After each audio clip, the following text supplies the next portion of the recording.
Most of us know that the skin is the largest organ in the body, but what we often forget is that it's also the only organ that we can see. So when it comes to skin concerns and skin conditions, our skin is telling us many important things about what's going on in the body and nutritional deficiencies that we may have. Now, many of those skin conditions often show up first and foremost in the skin as either macronutrient deficiencies, micronutrient deficiencies, or both. Let me give you an example. If you take your hand and run it down the back of your arm and you feel a bumpy texture and you see that those bumps are either red or white in appearance, chances are you have a common skin condition known as keratosis pilaris.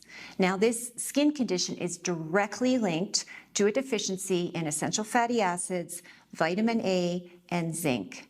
So takeaway is, if you have a skin condition, you have to take a look at your skin and see what valuable clues it may be telling you about nutritional deficiencies going on in the body. Now, when it comes to feeding the skin, our skin is at a real disadvantage. And this is because when nutrients are absorbed into the body, our organs such as our brain, our heart, our liver, and our kidneys are the first to be fed. The skin, unfortunately, is the last organ to be fed. So it is at a clear disadvantage. And really what it's telling us is if we want to feed our skin from within, that we cannot afford to eat foods that are not nutrient dense. We can't afford to eat empty calories. So we need to be very thoughtful and very diligent about eating the highest quality, most nutrient dense foods possible. So let's take a look at what some of those important nutrients are in terms of skin health. And today I want to do a little bit of a deeper dive into one that seems to show up with almost every skin condition, and that is the role of essential fatty acids. So essential fatty acids are called essential because our bodies can't produce them. So that means we have to get them in our foods. So let's take a look at what they actually do when it comes to skin health. One of the first things that happens when we have a deficiency in essential fatty acids is we end up with a compromised skin barrier.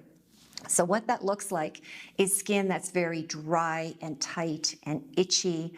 It's prone to dermatitis, and it's also prone to becoming becoming inflamed. So in a normal, healthy skin, we have a strong, intact skin barrier. And when we have a deficiency in essential fatty acids, our skin cannot form that strong, intact barrier. So we end up with a lot of what's called transepidermal water loss. Water is leaving our skin at a rapid rate. That's why it feels so tight and dry. And it's also prone to microorganisms and bacteria getting into the skin that don't belong. So that's why a fatty acid deficiency also presents as a chronically inflamed skin, or a skin that is extremely sensitive. The other areas that it shows up is in impaired wound healing. So if you cut yourself and you find that your skin just isn't healing very quickly, we look at an essential fatty acid deficiency as one of those root causes. And finally, one area that people probably would never think of is in our skin's pigment production. So hyperpigmentation and pigment issues is one of the most common concerns that people have with their skin. And in order for our skin to produce a nice, even level of pigment, we need essential fatty acids. And without them, then our skin's pigment-producing cells tend to clump that pigment, and it manifests as a appearance of hyperpigmentation on the surface of the skin. So you can see there's many areas that essential fatty acids are vital for normal, healthy skin functioning. So let's talk about where we can get those nutrients and what foods they're found in. So always start with foods first, because if we rush just to supplement, then we end up with poor diet plus supplement equals poor diet. So we'll start off with food sources, and in order to really see where our essential fatty acids come from, we need to break down the two categories that they are found in. So one is called omega-6, which are linoleic acids, and those are usually pretty plentiful in most people's diet. So things like safflower oil, sunflower oil, avocados, and eggs. The other classification are called omega-3s, and they are known as linoleic acids.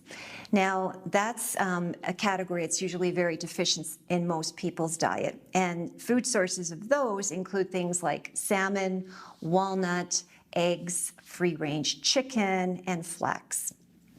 So if you have a chronic skin condition, then usually what you are doing is not only not getting enough in your diet, but even if you do add those foods into your diet, you're not getting enough to make up for the deficit. And that's when we look at supplementation.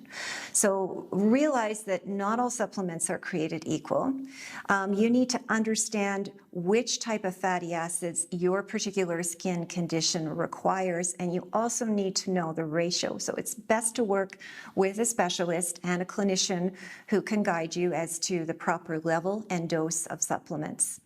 If you want to learn more information about why your skin condition is chronic, it's not healing, and what nutritional deficiencies could be compounding that skin condition, visit skinrni.com/nutritional programs.